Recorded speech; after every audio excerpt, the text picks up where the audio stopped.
हिमाचल की एक सीट पर भी चुनाव होना है और ये सीट बन चुकी है हॉट सीट, क्योंकि बीजेपी ने प्रत्याशी के तौर पर एक ऐसे चेहरे को उतार दिया है जिसके बाद कहीं ना कहीं हिमाचल की सियासत में हलचल जरूर मच गई है। और वो चेहरा है, हम नया सीएम बढ़ा देंगे 1 तारीख को। उधर से प्रियंका जी की स्टेटमेंट आ गई कि सुक्खू जी को नहीं बदलेंगे। नमस्कार, हिमाचल अभी देख रहे हैं आप। मैं हूं आपके साथ अवंतिका खत्री।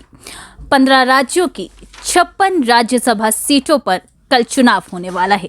इनमें से एक राज्य हिमाचल भी है। हिमाचल की एक सीट पर भी चुनाव होना है और ये सीट बन चुकी है हॉट सीट, क्योंकि बीजेपी ने प्रत्याशी के तौर पर एक ऐसे चेहरे को उतार दिया है जिसके बाद कहीं ना कहीं हिमाचल की सियासत में हलचल जरूर मच गई है। और वो चेहरा है हर्ष महाजन का। आज सीधी बात में हमारे साथ हर्ष महाजन जी जुड़ गए हैं। उन्हीं से जानेंगे कि कल के चुनाव में आखिर होने क्या वाला है। बहुत बहुत स्वागत है सर।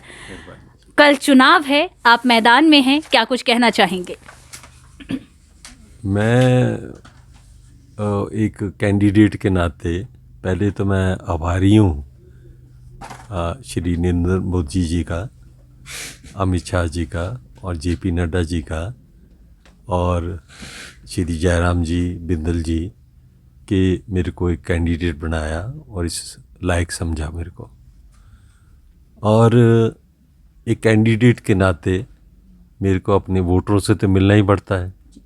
अब 68 विधायक हैं, मैं मिला हूँ सबसे संपर्क किया है।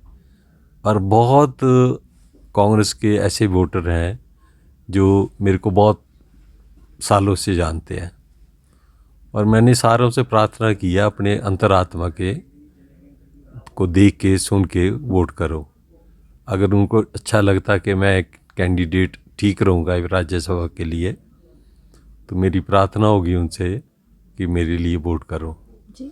अगर आप बाहर के आदमी जैसे सिंघवी जी हैं कांग्रेस के कैंडिडेट, उनका यहाँ हिमाचल में कोई ज़्यादा वजूद बिल्कुल ही नहीं है और एक अरबपति वकील हैं और दिल्ली में रहते हैं।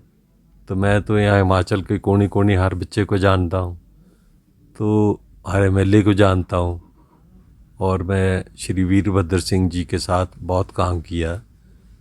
उनके साथ बहुत साल गुजारे, मंत्री भी रहा, सीपीएस भी रहा, पार्टी के जनरल सेक्रेटरी भी रहा।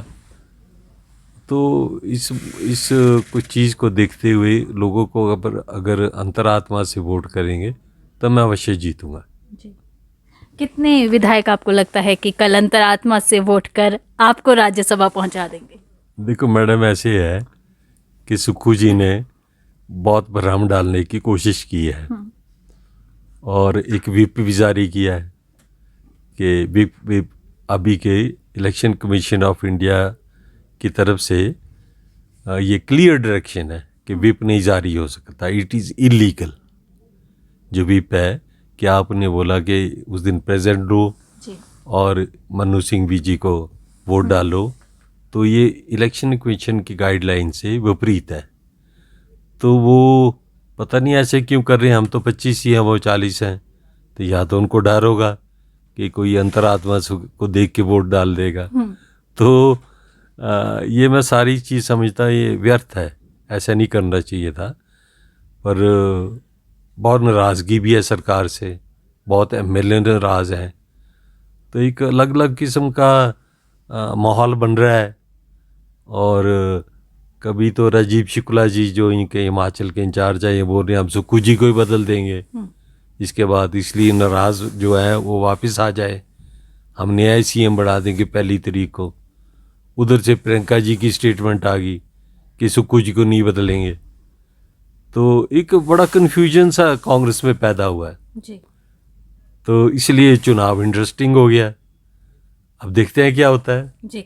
बहुत बहुत शुक्रिया सर तमाम बातचीत के लिए। Thank you. तो देखिए कल चुनाव है और जाहिर सी बात है चुनाव इंटरेस्टिंग तो हिमाचल प्रदेश में हो चुका है। ये बात खुद हर्ष महाजन भी कबूल कर रहे हैं। हालांकि देखना अब ये है कि कल कांग्रेस के विधायक महाजन को अपना साथ देते हैं या फिर नहीं।